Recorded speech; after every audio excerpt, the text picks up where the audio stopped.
میدونید چرا انتخاب اول طلا ها قفل آریاست؟ آقا مهمترین دغدغه شما طلا چیه؟ مهمترین دغدغه امنیت اول اصلا. چه کاری برای این امنیت میکنید؟ امنیت اول آرماتور بندی مهمه، توزیع مهمه، گاف صندوق، ولی بیشتر از همش با قفل که نمود بیرونی داره دیگه. این قفل باز شما آرماتور هم داشته باشید، یه ضد گلوله هم داشته باشه، قفل داری به راحتی بخواد باز بشه، اون هیچ ارزشی نداره. فایده‌ای نداره. خب قفلتون من دیدم آریاه، قفل آریا استفاده کنید. چند وقته؟ تقریبا از سال 91 به 2 استفاده می‌کنم. آره.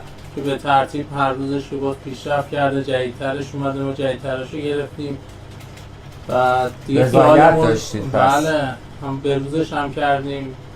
بعد چند سال استفاده هیچ مشکلی هم پیش نیامده. چطوری آشنا شدید با قفل آریا؟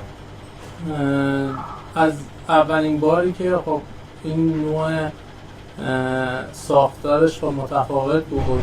ضد ثروت. آره، نوع ساختارش همه حالت کتابی بودن، اکثر قفل‌ها نوع ساختارش خب جوری بودش که